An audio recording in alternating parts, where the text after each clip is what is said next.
Sudan इस समय दुनिया के सबसे बड़े ह्यूमैनिटेरियन क्राइसिस से गुजर रहा है। मिलियंस लोग अपनी जान बचाने के लिए भाग रहे हैं और हजारों लोग मारे जा चुके हैं। लेकिन सबसे हैरान कर देने वाली बात यह है कि दुनिया में इसके बारे में बहुत कम लोग बात कर रहे हैं। So in this video I will explain what is real happening in Sudan in simple language and without any confusion. इस कॉन्फ्लिक्ट की शुरुआत 2023 में हुई जब सूडान की दो सबसे पावरफुल फोर्सेस आपस में लड़ने लगी। पहली है सूडानीज आर्म्ड फोर्स यानी देश की आधिकारिक आर्मी और दूसरी है रैपिड सपोर्ट फोर्स जिसे RSF कहा जाता है। इन दोनों ग्रुप्स के बीच पहले पावर शेयरिंग एग्रीमेंट था। प्लान यह था कि मिलिट्री पावर धीरे धीरे सिविलियन गवर्नमेंट को दी जाएगी, लेकिन एग्रीमेंट टूट गया और दोनों आपस में लड़ पड़े पावर कंट्रोल के लिए और टेरिटरी की लड़ाई में पूरे देश को युद्ध भूमि में बदल दिया। सूडान के दारफूर रीजन में एक शहर है इल फेशर।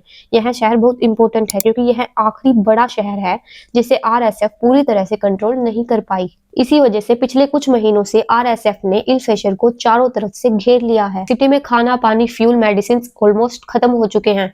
लोग सुरक्षित जगह पर नहीं जा पा रहे हैं क्योंकि बाहर हर जगह लड़ाई जारी है।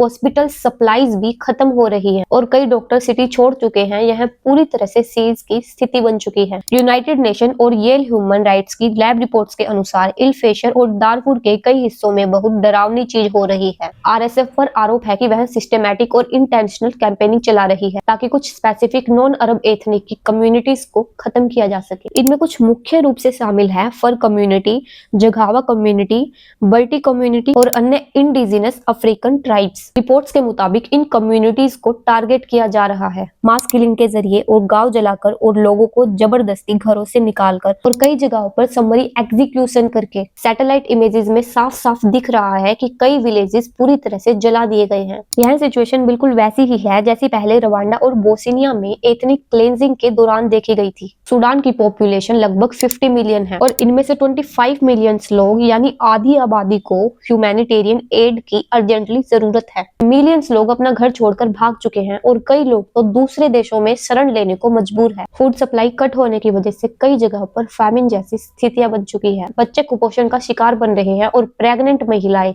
बिना मेडिकल केयर के हैं। कुएं और पानी के सोर्सेज भी नष्ट हो चुके हैं। ह्यूमैनिटेरियन एजेंसी वहां रीच भी नहीं कर पा रही है क्योंकि सड़कें बंद है, फाइटिंग चल रही है और एड ट्रक्स को भी लूट लिया जाता है। लेकिन सबसे बड़ा सवाल ये है कि जब इतना बड़ा क्राइसिस चल रहा है तो दुनिया चुप क्यों है? तो इसके मेन रीजन है, पहला ग्लोबल अटेंशन मिडिल ईस्ट और यूक्रेन जैसे कॉन्फ्लिक्ट्स में लगी हुई है। दूसरा वेस्टर्न कंट्रीज का सूडान में इकोनॉमिक और स्ट्रेटेजिक इंटरेस्ट बहुत कम है। तीसरा इंटरनेशनल डिप्लोमेसी बार बार फेल हो रही है। एंड द लास्ट, कुछ पावरफुल देशों पर आरोप है कि वो इनडायरेक्टली RSF या आर्मी दोनों में से किसी न किसी ग्रुप को सपोर्ट कर रहे हैं। बट ये साइलेंस सबसे ज्यादा नुकसान आम लोगों को पहुंचा रहा है क्योंकि उनकी सफरिंग अनरिपोर्टेड रह जाती है। यूनाइटेड नेशन और कई ह्यूमन राइट ग्रुप ने साफ कहा है कि अगर दुनिया ने तुरंत कार्रवाई नहीं की तो यह क्राइसिस और भी बड़े पैमाने पर जेनोसाइड रूप ले सकता है। वे डिमांड कर रहे हैं RSF पर maximum international pressure, weapons and funding बंद की जाए, इमीडिएट सीज फायर लागू किया जाए, ह्यूमैनिटेरियन कॉरिडोर्स खोले जाए ताकि एड अंदर पहुंच सके,